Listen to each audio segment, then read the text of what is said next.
And now, your First Alert 5 weather.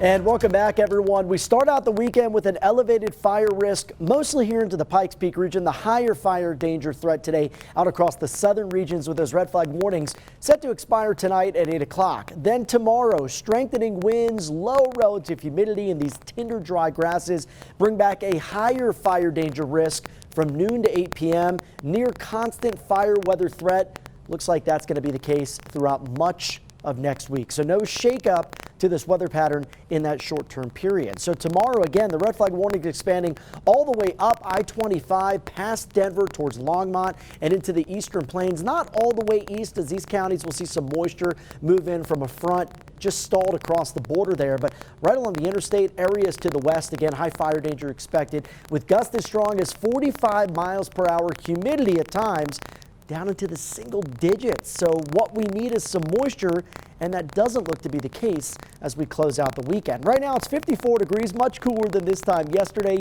here in southern Colorado. 60 the outside temperature with a few clouds mixed with that sunshine in Pueblo. And if you look to the west on the satellite radar composite, we are tracking our next storm. Unfortunately, it's not going to be able to break through this ridge of high pressure to our south. Instead, we get that moisture that focuses across the mountain areas with a quick couple of inches expected overnight tonight and into Sunday morning. But for the plains, not expecting that moisture to make it this far east. And you'll see that on Futurecast. There will be some snow showers up towards the Continental Divide that linger into Sunday morning. Otherwise, we should see generally fair weather conditions during the day on Sunday. So some good looking weather conditions tomorrow for Easter Sunday, but not so great in terms of the wind. So if you can find a wind protected area to maybe set up that Easter egg hunt, I think that's probably your best bet. Now with those strengthening westerly winds, we're going to see a pretty big sizable jump up in temperatures. I'd say anywhere between about 10 to 20 degrees across the area. Winds will be really strong into the mountain areas. Could see gusts here above 50 miles per hour.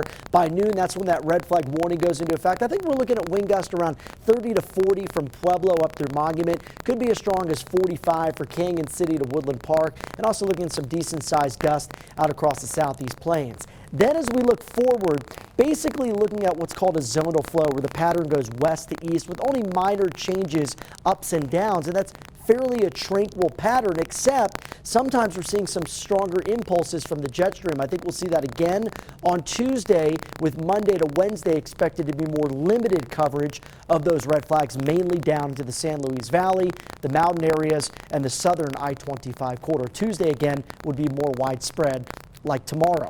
Overnight lows tonight, much more seasonal than last night. Last night we saw 20s, mostly down to the 30s and 40s tonight. Check out those warming temperatures for your Sunday. Warm enough to maybe melt that chocolate Easter bunny in some spots. 72 in the Springs as we do a breakout here on the super 7-day forecast. Windy with high fire danger, gusts around 30 to 40 miles per hour. Strong breezes Monday, and again the windiest weather expected Tuesday. Another round of strong wind possible on Friday. Pretty similar with that windy to breezy pattern through Friday. The light at the end of the tunnel, I would say, is the potential for maybe some showers and an isolated thunderstorm heading into next weekend. For Canyon City, we're dry until we get there with periods of gusty wind and high fire danger in the forecast. Saturday, a slight chance of some showers and storms. And for Woodland Park, we keep it dry here as well. Windy or gusty most days through the end of the week. And then finally the potential, Andy, for some much needed moisture as we head towards the weekend.